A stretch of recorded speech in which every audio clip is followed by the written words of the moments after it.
아니 당신 도대체 정체가 뭐야? 나 네 시어머니 될 사람이다. 시어머니라고요? 며칠 동안 지켜봤어. 너희 진짜 본 모습을 말이야. 저를 속였다는 거예요? 속인 게 아니라 확인한 거지. 넌 정말 차갑고 오만한 여자더라.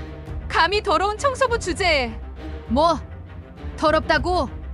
그게 네 본성이구나. 역시 내가 옳았어, 이 악마 같은 것. 과연 이 얽혀버린 관계의 시작은 어디서부터일까요? 오늘 사연 시작하기 전에 구독과 좋아요 부탁드립니다. 서울 강남구에 자리한 대형 종합병원의 최상층 회의실. 커다란 유리창 너머로 한강이 내려다 보이는 이곳에서 오늘도 중요한 회의가 진행되고 있었습니다. 길고 반듯한 회의 테이블을 중심으로 앉은 임원진들 사이에서 한 여성의 목소리가 또렷하게 울려 퍼졌습니다. 아버지, 이번 인사에서 실적 없는 교수들은 과감히 정리해야 합니다. 병원장의 딸이자 경영이사로 일하고 있는 유진의 말이었습니다. 35의 나이에 이미 병원 경영의 핵심 축을 담당하고 있는 그녀는 언제나 냉철하고 단호했습니다. 깔끔하게 올린 머리와 품격 있는 정장 차림새, 그리고 흔들림 없는 눈빛까지. 회의실 앞 모든 사람들이 그녀의 발언에 주목했습니다. 유진 이사 말씀이 맞습니다. 병원 운영의 효율성을 위해서는 필요한 조치라고 생각됩니다. 한 임원이 맞장구를 쳤습니다. 그리고 신입 직원 채용건도 다시 검토해 보겠습니다. 우리 병원의 이미지에 맞지 않는 인력은 처음부터 걸러내야 해요. 특히 청소나 시설 관리 쪽 직원들도 마찬가지입니다. 환자들이 가장 먼저 마주치는 사람들이니까요. 유진의 말투에는 권위와 자신감이 자연스럽게 배어 있었습니다.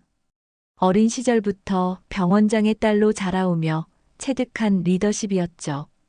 회의실 안 사람들은 고개를 끄덕이며 동조했습니다.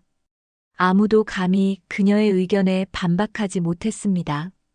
병원장인 아버지는 딸의 발언을 듣고 만족스러운 표정을 지었습니다. 역시 유진이야. 경영 마인드가 뛰어나. 이런 식으로 계속 병원을 이끌어가야 해. 하지만 그 칭찬에도 유진의 표정은 크게 변하지 않았습니다. 이미 익숙해진 일상이었으니까요. 아, 그리고 아버지, 내일부터 새로 들어오는 청소 직원들 관리도 철저히 해주세요.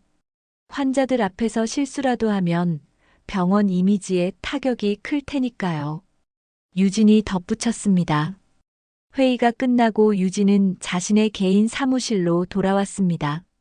넓고 고급스러운 사무실이지만 개인적인 물건은 거의 없었습니다.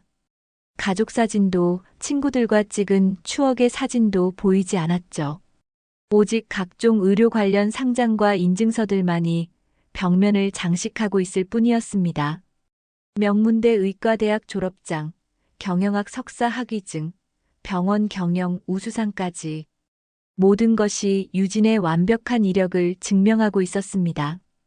유진은 가죽 의자에 앉아 창밖을 바라보았습니다. 바쁘게 오가는 사람들, 끊임없이 흘러가는 차량들. 모든 것이 활기차 보였지만 정작 자신의 마음속은 텅 비어 있는 것 같았습니다. 친구라고 부를 만한 사람도 없었고 따뜻한 가족의 기억도 희미했습니다. 어머니는 유진이 10살 때 교통사고로 세상을 떠났습니다. 그 이후로 아버지는 슬픔을 달래려는 듯 병원 일에만 몰두했죠. 유진도 자연스럽게 공부와 성취에만 집중하게 되었습니다. 감정을 드러내는 것보다는 완벽함을 추구하는 것이 더 안전했거든요. 눈물을 보이면 약해 보인다고, 완벽해야 사랑받을 수 있다고 스스로를 길들여왔습니다. 책상 위에는 오늘 처리해야 할 서류들이 가지런히 정리되어 있었습니다. 인사발령 관련 문서, 예산 승인건, 신규 의료진 채용 계획서, 그리고 청소 용역업체 계약서까지 모든 것이 체계적이고 완벽했습니다. 유진은 이런 질서 정연함 속에서 안정감을 느꼈습니다. 그런데 오늘따라 이상하게 공허함이 밀려왔습니다. 완벽하게 정돈된 사무실, 흠잡을 데 없는 업무 처리, 모든 사람들의 존경과 인정. 하지만 정작 마음을 나눌 수 있는 사람은 없었습니다. 동료들도 그녀를 어려워했고 부하 직원들은 눈치만 살폈죠. 유진은 서랍을 열어 작은 손거울을 꺼냈습니다. 거울 속 자신의 모습은 완벽해 보였습니다. 흐트러진 곳 하나 없는 화장, 단정한 머리 스타일, 자신감 넘치는 표정. 하지만 그 눈동자 깊은 곳에는 뭔가 공허한 것이 서려 있었습니다. 마치 아름다운 인형처럼 겉모습만 화려할 뿐이었습니다. 유진 이사님, 오늘 일정 마지막 점검 드리겠습니다. 비서가 노크 소리와 함께 들어왔습니다. 오후 3시에 의료진 회의, 4시에 신규 장비 도입 검토 회의가 있고요. 그리고 저녁에는 약혼자분과 식사 약속이 있으십니다. 네, 알겠습니다. 저녁 약속 장소는 확인하셨죠? 유진이 차분하게 물었습니다. 예, 호텔 다이닝에서 7시로 예약되어 있습니다. 약혼자분께서 어머님도 함께 오신다고 말씀하셨습니다. 처음 뵙는 분이군요. 준비할 것이 있나요? 특별히 요청하신 것은 없으셨습니다. 다만 약혼자분께서 어머님이 조금 까다로우시다고 미리 말씀해 주셨습니다. 비서가 나간 후 유진은 다시 창밖을 바라보았습니다. 곧 만나게 될 시어머니에 대한 생각이 머릿속을 스쳤습니다. 약혼자는 몇 달 전부터 계속 어머니가 바쁘시다, 어머니가 몸이 안 좋으시다며 만남을 미뤄왔는데 이제야 시간을 내셨다는 것이었습니다. 유진에게는 모든 것이 계획대로 진행되어야 했습니다. 완벽한 학업, 완벽한 커리어, 그리고 이제 완벽한 결혼까지. 하지만 사람과의 관계만큼은 계획대로 되지 않는다는 것을 아직 경험해보지 못했습니다. 지금까지는 모든 것을 통제할 수 있었거든요. 오직 성취와 지위만이 그녀를 지탱해온 삶이었습니다. 명문대 의과대학을 졸업하고 경영학 석사까지 취득한 후 곧바로 병원 경영진으로 합류했죠. 25세 이사로 임명되고 30에 경영 총괄을 맡게 되었습니다. 모든 것이 완벽하게 설계된 인생이었습니다. 하지만 그 완벽함 속에서 유진은 점점 더 외로워져 갔습니다. 성공할수록, 높은 자리에 오를수록 주변 사람들은 더욱 거리를 두었습니다. 진심으로 다가오는 사람은 없었고 모든 관계가 이해관계로 얽혀 있었죠. 해가 기울어가는 병원 창밖 풍경을 바라보며 유진은 또 다른 완벽한 하루를 마무리하고 있었습니다. 화려한 외면 뒤에 숨겨진 깊은 외로움, 그리고 아무도 채워주지 못하는 마음의 공허함과 함께 말입니다.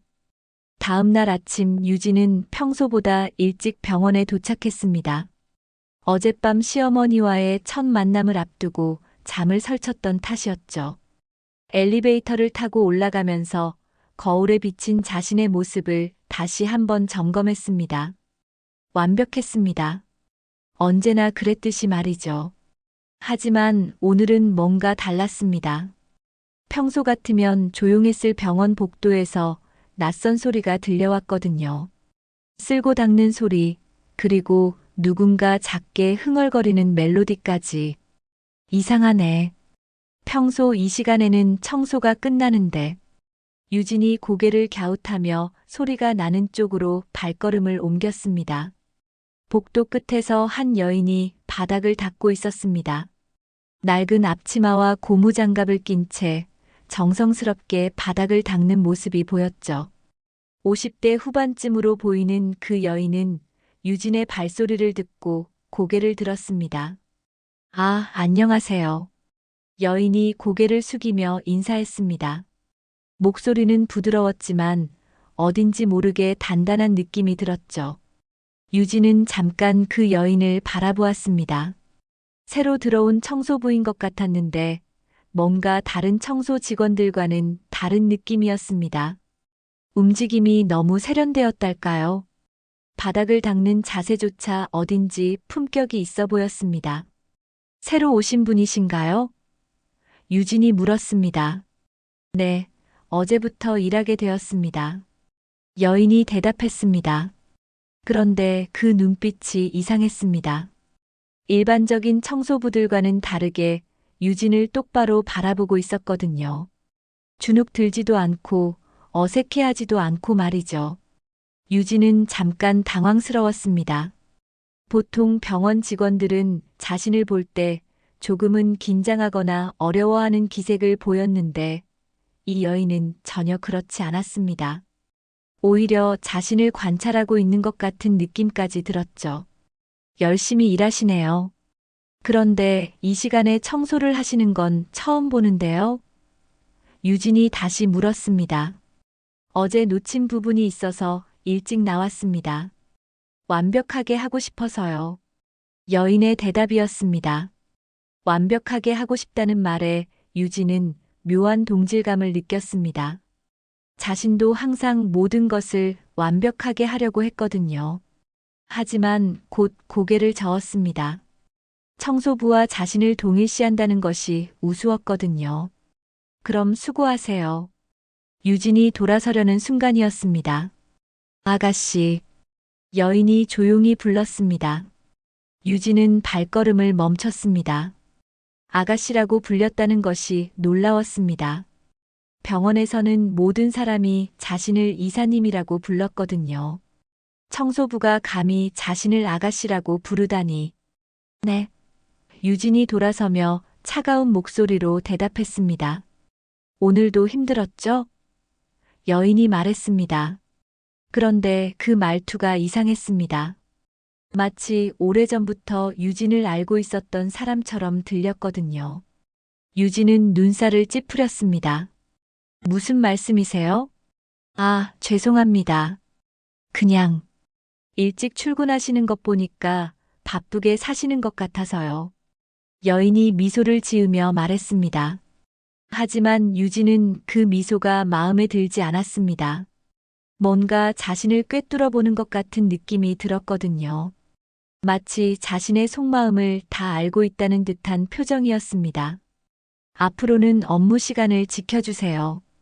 그리고 직원들과 불필요한 대화는 자제해 주시기 바랍니다. 유진이 차갑게 말하고는 발걸음을 옮겼습니다. 그런데 등 뒤에서 여인의 작은 웃음소리가 들렸습니다. 조롱하는 것도 아니고 비웃는 것도 아닌 뭔가 안타까운 듯한 웃음이었습니다. 유진은 사무실에 도착해서도 계속 그 여인 생각이 났습니다. 뭔가 이상했습니다. 분명 처음 본 사람인데 어딘지 모르게 친숙한 느낌이 들었거든요. 그리고 그 눈빛, 싸늘하면서도 애틋한 오래된 인연 같은 기묘한 친숙함이 있었습니다. 이상해. 왜 자꾸 그 청소부 생각이 나지? 유진이 혼잣말을 했습니다. 점심시간이 되자 유진은 병원 식당으로 향했습니다. 평소에는 임원 전용 식당을 이용했지만 오늘은 직원들의 근무 상황을 점검하기 위해 일반 식당으로 갔죠. 식당에서도 그 여인을 다시 보게 되었습니다. 구석진 자리에 혼자 앉아 도시락을 먹고 있었는데 가끔씩 유진 쪽을 바라보는 것 같았습니다. 유진이 고개를 돌릴 때마다 여인은 이미 다른 곳을 보고 있었지만 말이죠. 저 사람 나를 관찰하고 있는 건가? 유진의 마음속에 의심이 생겼습니다. 오후에 복도를 지나가던 유진은 또다시 그 여인을 마주쳤습니다. 이번에는 화장실 근처에서 청소를 하고 있었는데 유진이 지나가자 또다시 그 특유의 눈빛으로 바라보았습니다. 또 뵙네요, 아가씨. 여인이 말했습니다. 이번에는 참을 수 없었습니다. 저를 계속 아가씨라고 부르시는데 전 이 병원의 이사입니다. 그리고 왜 자꾸 저를 바라보시는 거죠? 여인은 잠깐 당황하는 듯 했지만 곧 침착해졌습니다. 죄송합니다. 그냥 젊고 예쁘신 분이라서 그랬습니다. 하지만 유진은 그 대답이 거짓말이라는 것을 직감적으로 알 수 있었습니다. 뭔가 다른 이유가 있다는 느낌이 들었거든요. 앞으로는 예의를 지켜주세요. 유진이 단호하게 말하고 돌아섰습니다. 그런데 또다시 등 뒤에서 여인의 목소리가 들렸습니다. 아가씨도 참 외로워 보여요. 유진은 발걸음을 멈췄습니다. 그 말이 자신의 가슴 깊은 곳을 찌르는 것 같았거든요.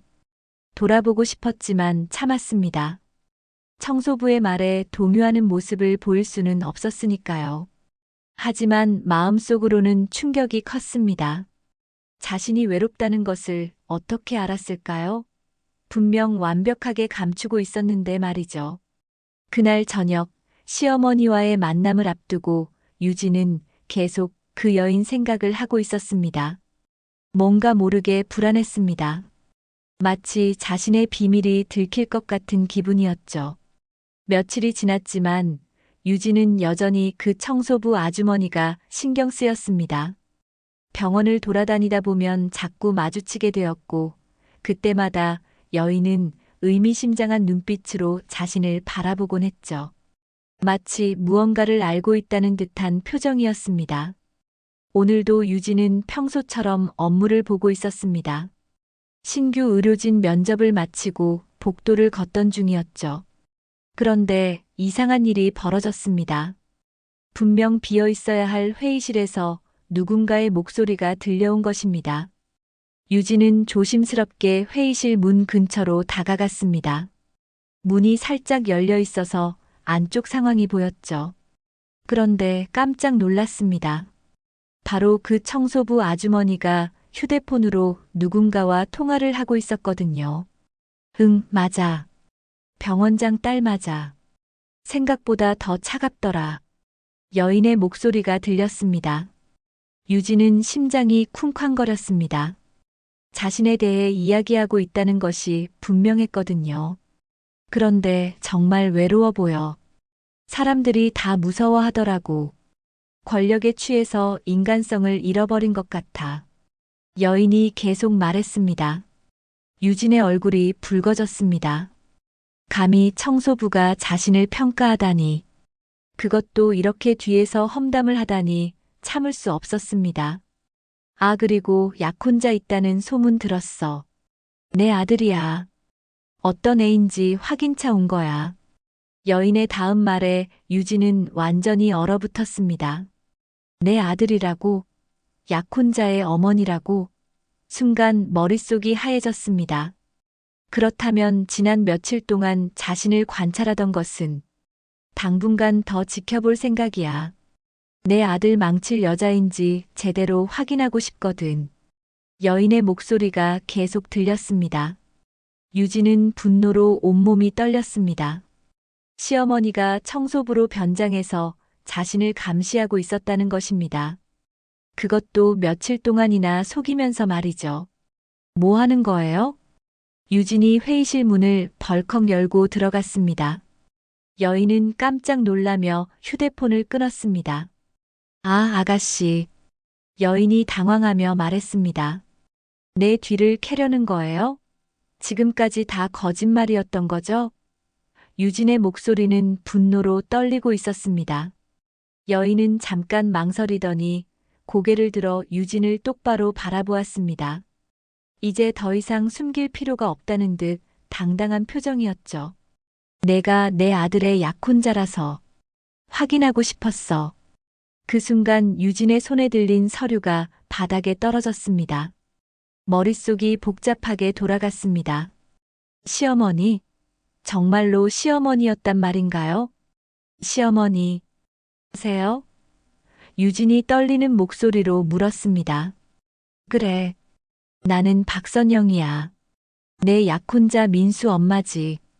여인이 이제야 정체를 드러내며 말했습니다. 유진은 완전히 당황했습니다. 약혼자는 분명 어머니가 사업을 하신다고 했는데 어떻게 청소부로 일하고 있단 말인가요? 그것도 자신이 일하는 병원에서 말이죠. 어떻게? 왜 이런 식으로? 유진이 말을 잇지 못했습니다.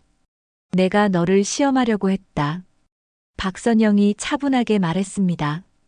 내가 권력에 취한 사람인지 내 아들을 망칠 사람인지 알고 싶었거든. 시험이라고요? 유진의 목소리가 점점 높아졌습니다. 그래. 그런데 며칠 지켜보니까 내 예상이 맞더라. 넌 정말 차갑고 오만한 여자야. 청소부 하나도 사람 취급 안 하면서 어떻게 내 아들과 행복하게 살겠어? 박선영의 말은 유진의 가슴을 찔렀습니다. 하지만 동시에 분노가 폭발했습니다. 감히 자신을 이런 식으로 속이고 시험했다는 것이 용납할 수 없었거든요. 감히 저를 시험하다니. 유진이 소리쳤습니다. 왜? 못할 거 있어? 내 아들 시어머니인데. 박선영도 지지 않고 맞받아쳤습니다. 시어머니라고 해서 이런 비열한 짓을 해도 된다는 건가요? 저를 속이고 뒤에서 험담하고. 비열하다고?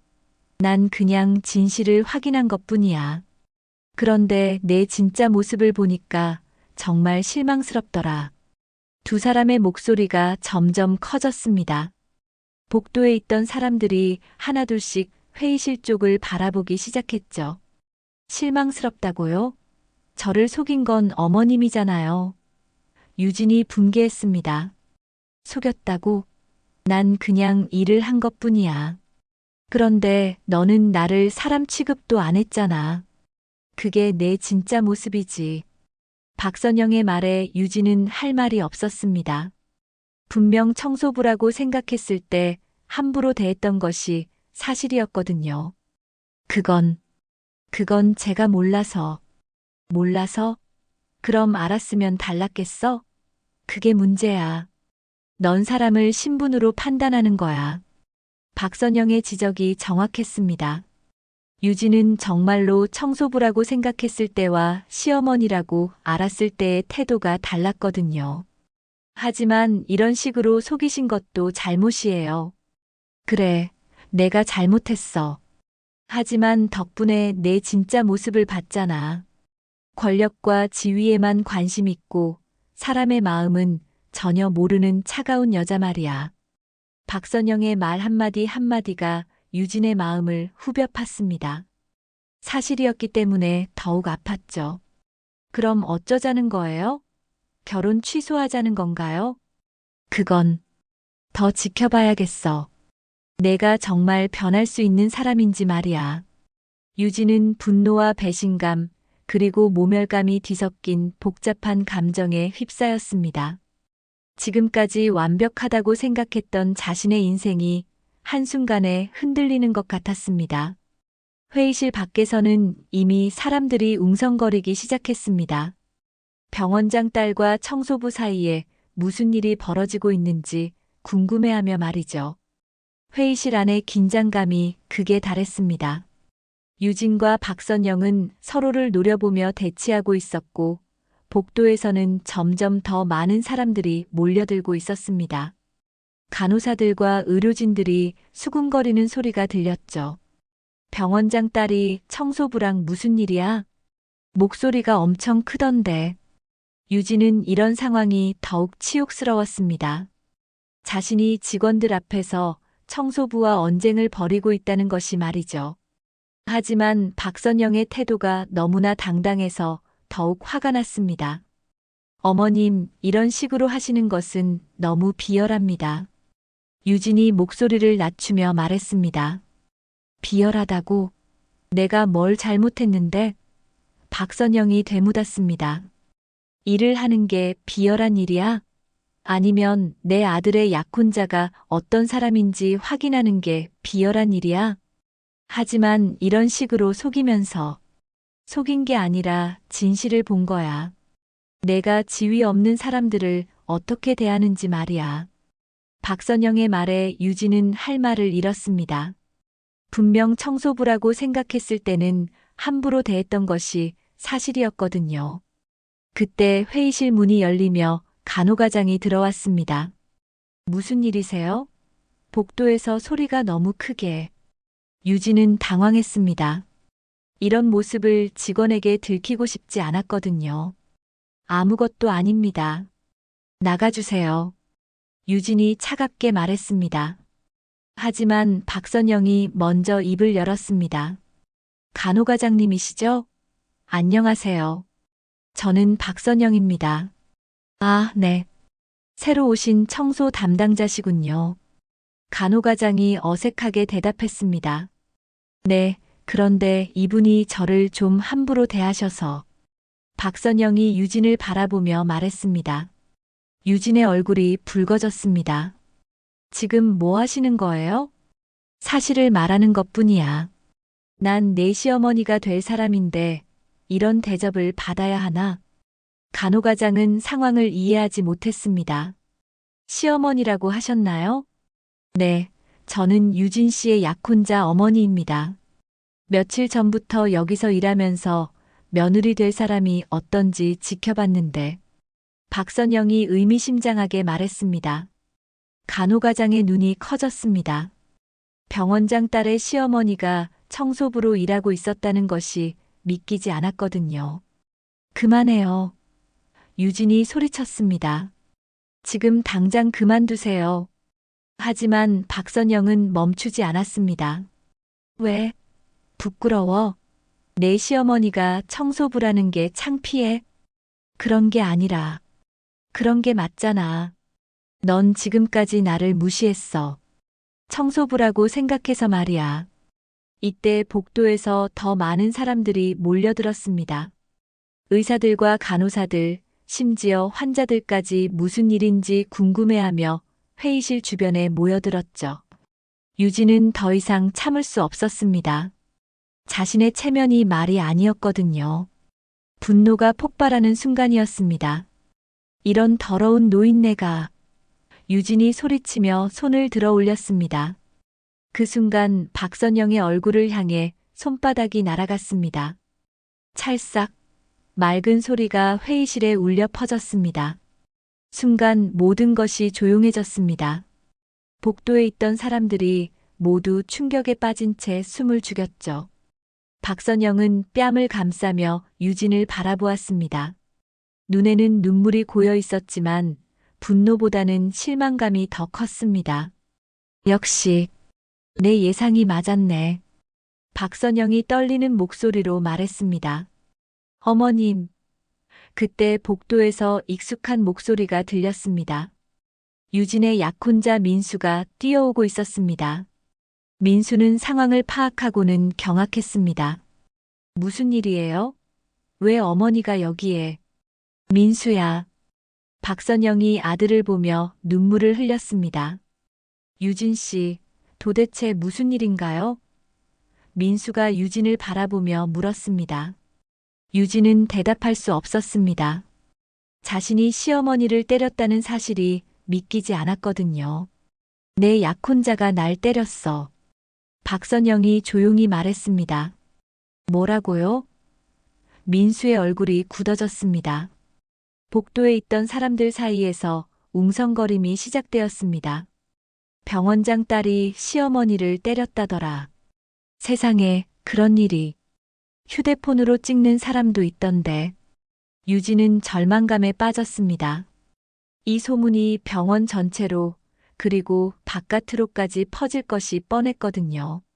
유진 씨, 설명해 주세요. 민수가 다시 물었습니다. 나는. 유진이 말을 시작하려 했지만 목소리가 나오지 않았습니다. 박선영이 민수에게 다가갔습니다. 민수야, 내가 며칠 동안 여기서 일하면서 내 약혼자를 지켜봤어. 그런데 어머니가 왜 여기서 일을 하신 거예요? 내 약혼자가 어떤 사람인지 알고 싶어서. 그런데 정말 실망스럽더라. 권력에 취해서 사람을 가려서 대하고 마음도 차갑고. 민수는 어머니의 말을 들으며 점점 표정이 어두워졌습니다. 그래서 내가 내 시어머니라고 밝혔더니 이렇게 날 때렸어. 박선영이 여전히 뺨을 감싸며 말했습니다. 유진은 변명하고 싶었지만 할 말이 없었습니다. 모든 것이 사실이었거든요. 유진 씨. 민수가 실망스러운 눈빛으로 유진을 바라보았습니다. 그 순간 유진은 깨달았습니다. 자신이 모든 것을 잃어버렸다는 것을. 체면도 신뢰도 그리고 사랑도 말이죠. 복도에는 여전히 많은 사람들이 몰려 있었고 누군가는 휴대폰으로 상황을 촬영하고 있었습니다. 곧 이 일이 온 세상에 알려질 것이 분명했습니다. 유진은 무너져 내리는 것 같았습니다. 지금까지 쌓아온 모든 것이 한순간에 무너지고 있었거든요. 그날 오후 병원은 완전히 뒤바뀌었습니다. 유진이 시어머니를 때렸다는 소문이 삽시간에 퍼져나갔거든요. 복도에서 찍힌 동영상은 이미 병원 직원들의 단체 채팅방에 돌고 있었고 곧 외부로까지 번져갈 것이 뻔했습니다. 유진은 자신의 사무실에 홀로 앉아 있었습니다. 문을 잠그고 블라인드를 내린 채 아무도 만나고 싶지 않았죠. 하지만 피할 수는 없었습니다. 곧 아버지가 찾아올 것이 분명했거든요. 과연 얼마 지나지 않아 사무실 문을 두드리는 소리가 들렸습니다. 유진아, 문 열어라. 병원장인 아버지의 목소리였습니다. 유진은 떨리는 손으로 문을 열었습니다. 아버지의 얼굴은 분노로 일그러져 있었죠. 도대체 무슨 짓을 한 거냐? 아버지가 소리쳤습니다. 병원장 딸이 시어머니를 때렸다고? 이게 말이 되냐? 아버지, 저도 너무 흥분해서 그게 변명이 되냐? 아버지의 목소리가 점점 커졌습니다. 지금 온 병원이 난리야. 언론에서도 연락 오고 이사회에서도 긴급회의를 하자고 하고. 유진은 고개를 숙였습니다. 상황의 심각성을 이제야 제대로 깨닫고 있었거든요. 내가 우리 가문의 이름을 더럽혔구나. 아버지가 실망스러운 눈빛으로 말했습니다. 어떻게 시어머니를 때릴 생각을 했냐? 아버지, 상황을 들어보세요. 시어머니께서 저를 속였다고? 그래서 때려도 된다는 거냐? 아버지가 유진의 말을 끊었습니다. 내가 아무리 화가 났어도 그런 짓은 하면 안 되는 거야. 유진은 할 말을 잃었습니다. 아버지마저 자신을 이해해주지 않는다는 것이 절망스러웠죠. 그때 비서가 급하게 들어왔습니다. 원장님, 죄송합니다. 언론사에서 계속 전화가 오고 있습니다. 그리고 이사회에서 긴급회의를 오늘 저녁에 열기로 했다고 합니다. 아버지의 얼굴이 더욱 굳어졌습니다. 이미 언론까지 알려졌구나. 네, 온라인에도 동영상이 올라가고 있습니다. 댓글도 엄청나게 달리고 있고요. 유진은 눈앞이 캄캄해졌습니다. 동영상까지 퍼졌다니. 이제 정말 돌이킬 수 없는 상황이 된 것입니다. 유진아. 아버지가 차가운 목소리로 말했습니다. 당분간 병원에 나오지 마라. 사태가 진정될 때까지 집에서 조용히 있어. 아버지, 더 이상 병원 이미지에 피해를 주고 싶지 않다면 그렇게 해라. 아버지는 더 이상 말하지 않고 나가버렸습니다. 유진은 혼자 남겨진 채 무너져 내렸습니다. 저녁이 되자 민수에게서 연락이 왔습니다. 만나자는 내용이었죠. 유진은 무거운 마음으로 약속 장소로 향했습니다. 카페에서 만난 민수의 표정은 심각했습니다. 유진 씨, 어떻게 이런 일이 일어날 수 있었죠? 민수 씨, 저도 정말 미안해요. 하지만 어머님께서 저를 속이셨잖아요. 어머니가 속이셨다고 해서 때려도 되는 건가요? 민수가 실망스러운 눈빛으로 바라보았습니다. 유진은 대답할 수 없었습니다. 아무리 생각해봐도 변명의 여지가 없었거든요. 어머니가 왜 그런 일을 하셨는지 아세요? 민수가 물었습니다. 시험하려고 하셨다고 하시던데. 맞아요. 어머니는 제가 어떤 사람과 결혼하는지 정말 궁금해 하셨거든요. 특히 유진 씨가 권력 있는 집안 출신이라서 더욱 걱정하셨죠. 민수의 말에 유진은 가슴이 아팠습니다. 어머니는 평생 고생하면서 저를 키우셨어요. 청소 일도 해보시고 식당 일도 해보시고 그러면서 사람의 진짜 모습을 보는 눈이 생기셨죠. 민수 씨, 그런 어머니가 며느리 될 사람을 확인하고 싶어 하셨는데 결과가 이렇게 나올 줄은 몰랐어요. 민수의 목소리에는 깊은 실망감이 배어 있었습니다. 정말 미안해요. 저도 모르게 그렇게 됐어요. 유진이 눈물을 글썽이며 말했습니다. 유진 씨, 솔직히 말할게요. 저도 유진 씨의 그런 모습을 보고 충격받았어요. 평소에는 몰랐는데. 무슨 뜻이에요? 유진 씨는 항상 완벽해 보였어요. 그런데 오늘 본 모습은 너무 다르더라고요. 민수의 말이 유진의 가슴을 찔렀습니다. 자신이 얼마나 추악한 모습을 보였는지 깨닫게 되었거든요. 그럼 우리 결혼은? 유진이 떨리는 목소리로 물었습니다. 민수는 잠깐 침묵했습니다. 당분간 생각해 볼 시간이 필요할 것 같아요. 어머니도 많이 상처받으셨고 저도 혼란스러워요. 그 말은 사실상 이별 통보와 다름없었습니다. 유진은 눈물이 쏟아질 것 같았지만 참았습니다. 집으로 돌아가는 길에 유진은 스마트폰을 확인했습니다. 온라인 기사들이 쏟아져 나오고 있었죠. 대형 병원 의사, 시어머니 폭행 논란, 재벌가 며느리의 충격적인 행동, 권력에 취한 젊은 의사의 민낯. 댓글들은 더욱 가혹했습니다. 저런 사람이 어떻게 병원 의사를 하고 있나요? 시어머니를 때리다니 인성이 문제네요. 권력 있다고 사람을 함부로 대하는 전형적인 케이스. 유진은 휴대폰을 꺼버렸습니다. 더 이상 볼 수 없었거든요. 집에 도착했을 때 유진은 완전히 지쳐 있었습니다. 소파에 앉아 하루 종일 일어난 일들을 되돌아보았죠. 아침까지만 해도 완벽했던 자신의 인생이 하루 만에 산산조각 났습니다.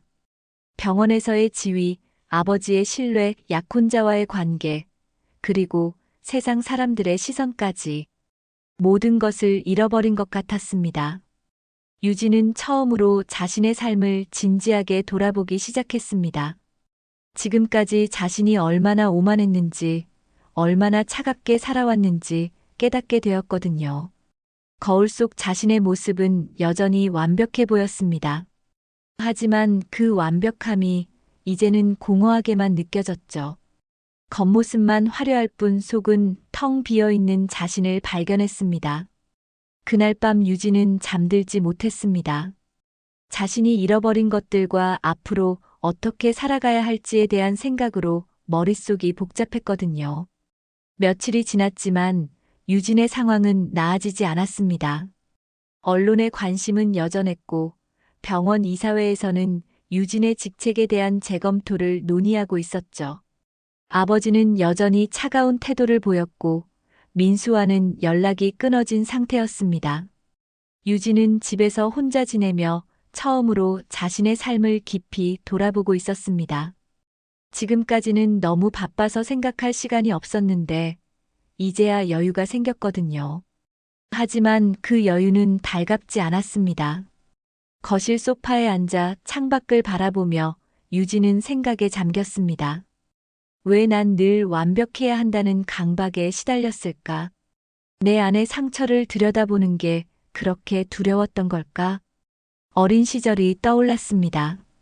어머니가 돌아가신 후 아버지는 슬픔을 감추려는 듯 일에만 몰두했죠. 10살이었던 유진은 아버지의 관심을 끌기 위해 무엇이든 완벽하게 해야 한다고 생각했습니다. 성적도 1등이어야 했고 행동도 모범적이어야 했죠. 아버지, 오늘 시험에서 1등 했어요. 어린 유진이 기뻐하며 말했던 기억이 났습니다. 그래, 잘했구나.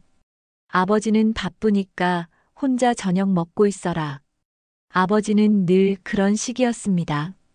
유진은 점점 감정을 드러내지 않게 되었습니다. 슬픔도 외로움도 화도 모두 마음속 깊이 묻어두었죠. 완벽한 모습만 보여주면 사랑받을 수 있다고 믿었거든요. 하지만 그런 삶이 자신을 얼마나 메마르게 만들었는지 이제야 깨달았습니다. 유진은 용기를 내어 박선영을 찾아가기로 결심했습니다. 민수에게서 주소를 물어보려 했지만 연락이 되지 않아서 결국 병원에 문의해서 연락처를 알아냈죠. 박선영이 살고 있는 곳은 유진이 사는 동네와는 정반대였습니다. 오래된 다세대 주택이 즐비한 골목길, 좁은 계단을 올라가야 하는 반지하 집이었죠. 문 앞에 서서 유진은 한참을 망설였습니다. 어떤 말로 시작해야 할지 모르겠더군요. 마침내 용기를 내어 초인종을 눌렀습니다. 누구세요? 박선영의 목소리가 들렸습니다. 저, 유진입니다. 잠깐의 침묵이 흘렀습니다. 그러더니 문이 열렸습니다. 박선영은 놀란 표정이었지만 문을 막지는 않았습니다. 들어와. 박선영이 간단히 말했습니다. 집안은 작았지만 깔끔하게 정리되어 있었습니다. 오래된 가구들이지만 정성스럽게 관리된 느낌이었죠. 벽에는 민수의 어린 시절 사진들이 가지런히 걸려 있었습니다. 앉아. 박선영이 소파를 가리켰습니다. 유진은 조심스럽게 앉았습니다. 박선영도 맞은편에 앉으며 유진을 바라보았죠. 며칠 전과는 달리 화가 난 표정은 아니었습니다. 오히려 피곤해 보였습니다. 왜 왔어? 박선영이 물었습니다. 죄송하다고 말씀드리고 싶어서요. 유진이 작은 목소리로 대답했습니다. 죄송하다고? 네. 제가 너무 감정적으로 행동했어요. 어머님을 때린 것. 정말 잘못했습니다. 박선영은 유진을 가만히 바라보았습니다. 그게 다야? 아니요. 저는 지금까지 제가 잘못 살아왔다는 걸 깨달았어요. 어떻게? 유진은 잠깐 망설였습니다. 자신의 속마음을 털어놓는 것이 쉽지 않았거든요. 저는 어릴 때부터 완벽해야 한다고 생각했어요. 그래야 사랑받을 수 있다고 믿었거든요. 그런데 그런 삶이 저를 점점 차갑게 만들었나 봐요. 박선영의 표정이 조금 부드러워졌습니다. 어머니가 돌아가신 후에 아버지는 일에만 몰두하셨어요. 저도 아버지의 관심을 끌기 위해 무엇이든 완벽하게 하려고 했죠. 감정을 드러내면 약해 보인다고 생각했고요. 그래서 다른 사람들에게도 그런 잣대를 들이댄 거구나. 박선영이 말했습니다. 네, 맞아요. 저는 사람을 지위로 판단했어요. 청소부라고 생각했을 때와 시어머니라고 알았을 때 태도가 달랐죠. 유진의 목소리가 떨렸습니다. 자신의 잘못을 인정하는 것이 이렇게 어려운 일인지 처음 알았거든요. 나도 너만 보면 화가 났다. 박선영이 고개를 들어 말했습니다. 네. 젊음과 권력으로 무장한 내 모습이 내 가난했던 과거를 떠올리게 했거든. 박선영의 눈에 먼 과거의 아픔이 스쳤습니다. 나도 젊었을 때는 가난해서 무시당하는 일이 많았어. 그때의 기억 때문에 너 같은 사람들이 싫었나 봐. 어머님. 하지만 그 분노는 결국 내 불안에서 온 거였다. 내 아들이 그런 사람과 결혼해서 상처받을까봐 걱정되었던 거지. 박선영의 고백에 유진은 마음이 아팠습니다. 자신 때문에 이분이 얼마나 걱정했을지 생각하니 미안했거든요. 저도 어머님께 상처드린 것 같아요. 유진이 조심스럽게 말했습니다. 그래, 상처받았어. 많이. 정말 죄송해요. 저도 몰랐어요. 제가 이렇게 오만한 사람인지. 두 사람은 잠깐 침묵했습니다. 서로의 상처를 인정하는 시간이었죠. 유진아. 박선영이 처음으로 유진의 이름을 불렀습니다. 네. 내가 진심으로 반성하고 있다는 건 알겠어. 하지만 반성만으로는 부족해. 무슨 뜻이세요? 진짜 변해야 해. 마음부터 바뀌어야 한다고. 박선영의 말이 유진의 가슴에 와닿았습니다. 어떻게 변해야 할까요? 그건 내가 찾아야 할 일이야. 남이 알려줄 수 있는 게 아니거든. 유진은 고개를 끄덕였습니다. 박선영의 말이 맞았습니다. 진정한 변화는 자신이 스스로 만들어 가야 하는 것이었죠. 민수는 어떻게 생각하고 있나요? 유진이 조심스럽게 물었습니다. 많이 혼란스러워해. 널 사랑했는데 이런 모습을 보게 되어서 말이야. 유진의 마음이 아팠습니다. 자신 때문에 민수가 고통받고 있다는 것이 견디기 어려웠거든요. 저 정말 변하고 싶어요. 어떻게 해야 할지 모르겠지만 꼭 변하고 싶어요. 박선영은 유진을 가만히 바라보았습니다. 그 눈빛에는 여전히 경계심이 있었지만 예전보다는 부드러워진 것 같았습니다. 일주일 후 유진은 민수에게서 연락을 받았습니다. 가족들과 함께 만나자는 내용이었죠. 장소는 민수 집이었습니다. 유진은 떨리는 마음으로 그곳을 향했습니다. 민수 집 거실에는 이미 박선영과 민수 그리고 유진의 아버지까지 모여 있었습니다. 아버지는 며칠 전부터 이 만남을 준비해왔다고 했는데 표정이 여전히 굳어 있었죠. 앉아라. 아버지가 차가운 목소리로 말했습니다. 유진은 조심스럽게 소파에 앉았습니다. 네 사람이 모인 거실의 분위기는 무겁고 긴장감이 감돌았죠. 민수가 먼저 입을 열었습니다. 오늘 이렇게 모인 것은 우리의 관계를 정리하기 위해서입니다. 유진의 심장이 쿵쾅거렸습니다. 정리라는 말이 이별을 의미하는 것은 아닐까 싶어서요. 유진 씨, 지난 일로 많은 생각을 했어요. 민수가 계속 말했습니다. 솔직히 실망도 많이 했고 상처도 받았어요. 민수 씨. 유진이 말하려 했지만 민수가 손으로 제지했습니다. 하지만 어머니와 이야기를 나누면서 좀 더 넓게 생각해 보게 되었어요. 사람은 누구나 실수를 할 수 있고 중요한 것은 그 실수에서 무엇을 배우느냐는 거죠.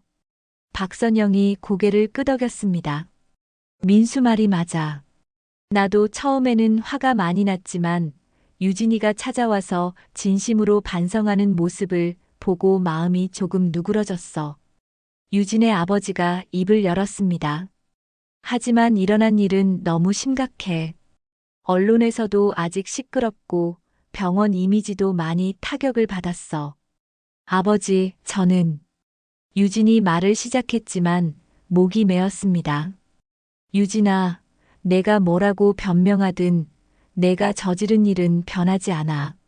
아버지가 단호하게 말했습니다. 그때 박선영이 유진을 바라보며 말했습니다.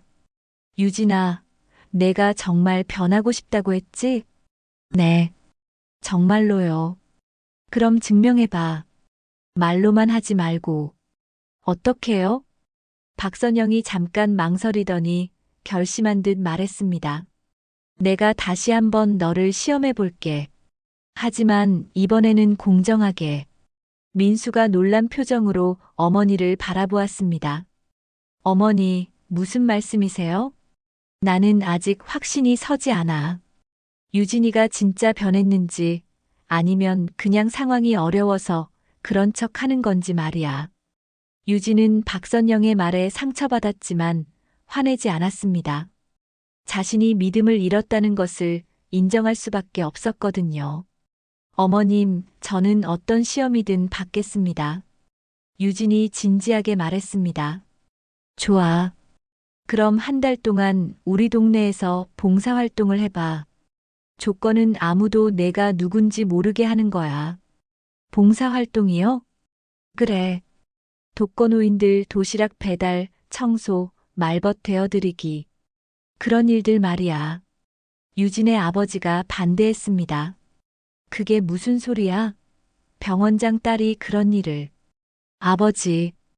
유진이 아버지의 말을 끊었습니다. 저는 하겠습니다.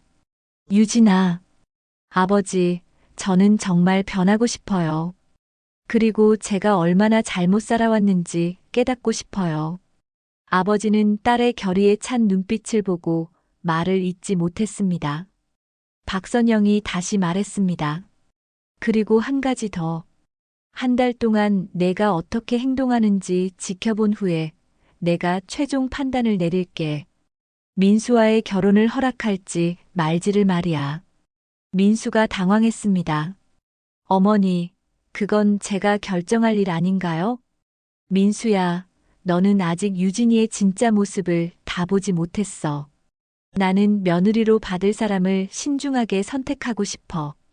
유진은 고개를 끄덕였습니다. 알겠습니다. 어머님께서 원하시는 대로 하겠습니다. 정말이야? 네. 저는 완벽하지 않습니다. 하지만 제 상처와 오만을 인정하겠습니다. 그리고 진심으로 변하려고 노력하겠습니다. 박선영의 눈에 처음으로 온화한 빛이 스쳤습니다. 좋아. 그럼 내일부터 시작해. 민수가 유진을 바라보며 물었습니다. 유진 씨, 정말 괜찮아요? 힘들 거예요. 괜찮아요. 저에게 필요한 일이라고 생각해요. 그때 박선영이 좀 더 진지한 표정으로 말했습니다. 유진아, 나는 이번 일로 정말 상처받았어.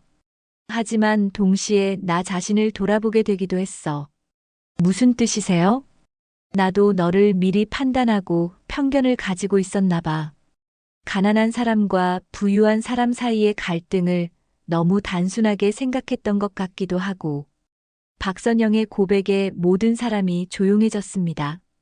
하지만 그래도 내가 보여준 모습은 용납할 수 없었어. 특히 나를 때린 것은 말이야. 정말 죄송합니다. 사과는 이제 그만해. 행동으로 보여줘. 유진은 깊게 숨을 들이마셨습니다. 어머님, 진심으로 묻겠습니다. 저를 용서해 주실 수 있나요? 박선영은 잠깐 망설였습니다. 용서. 그건 내가 어떻게 변하느냐에 달려 있어. 그럼 한 달 후에 다시 답을 들려주시겠어요? 그래. 민수가 두 사람을 번갈아 바라보며 말했습니다. 그럼 저도 한 달 기다리겠습니다. 유진 씨가 어떻게 변하는지 지켜보고 싶어요. 유진의 아버지도 마침내 입을 열었습니다. 유진아, 정말 이렇게 하고 싶은 거냐? 네, 아버지. 저는 진짜 저를 찾고 싶어요. 아버지는 한숨을 쉬었습니다. 그럼, 해봐라. 하지만 끝까지 해내야 한다. 네, 약속드릴게요. 그 순간 거실에 있던 모든 사람의 마음이 조금씩 움직였습니다. 분노와 상처로 시작된 만남이었지만 이제는 새로운 시작의 가능성이 보였거든요. 박선영이 마지막으로 말했습니다. 유진아, 이젠 진짜 마음을 보여줄 시간이야. 유진은 고개를 끄덕였습니다. 드디어 자신을 진정으로 변화시킬 기회가 온 것입니다. 한 달이 흘렀습니다. 유진은 박선영이 사는 동네에서 매일 봉사활동을 했습니다. 처음에는 서툴렀지만 점점 익숙해졌죠. 독거노인들께 도시락을 배달하고 청소를 도와드리고 말벗이 되어드렸습니다. 가장 기억에 남는 것은 80세 할머니 한 분이었습니다. 치매가 조금 있으셔서 매번 유진을 처음 보는 사람처럼 대하셨지만 늘 따뜻하게 맞아주셨죠. 아가야, 고마워. 내가 와주니까 하루가 덜 외로워. 할머니가 말씀하실 때마다 유진의 마음은 뭉클했습니다. 이전의 유진이라면 이런 일을 하는 것을 상상도 할 수 없었을 겁니다.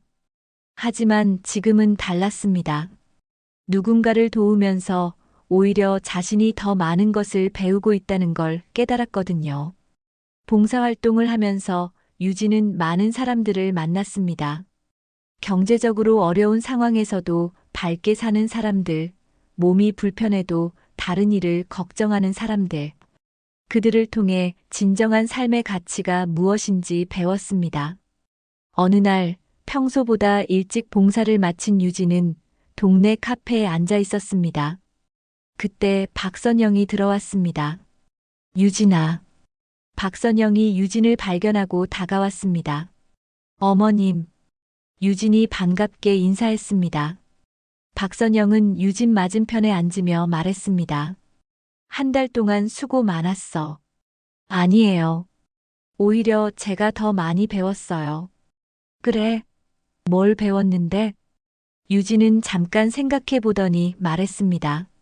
사람의 진짜 가치는 지위나 돈에 있는 게 아니라는 걸 배웠어요.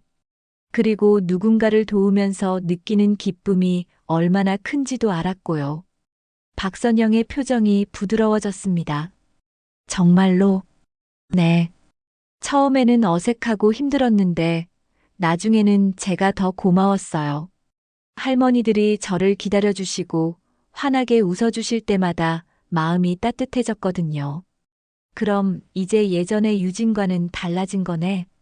유진은 고개를 끄덕였습니다. 많이 달라졌어요. 아직도 부족한 점이 많지만 적어도 사람을 바라보는 시각은 완전히 바뀌었어요. 박선영은 유진을 가만히 바라보았습니다. 한 달 전과는 확실히 다른 모습이었죠.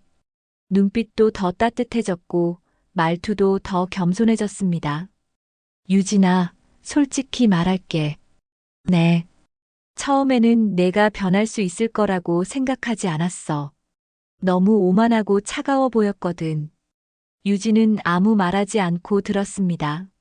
하지만 이 한 달 동안 지켜보니까 정말로 변하려고 노력하는 모습이 보이더라. 어머님, 특히 김할머니가 내 이야기를 많이 해주셨어.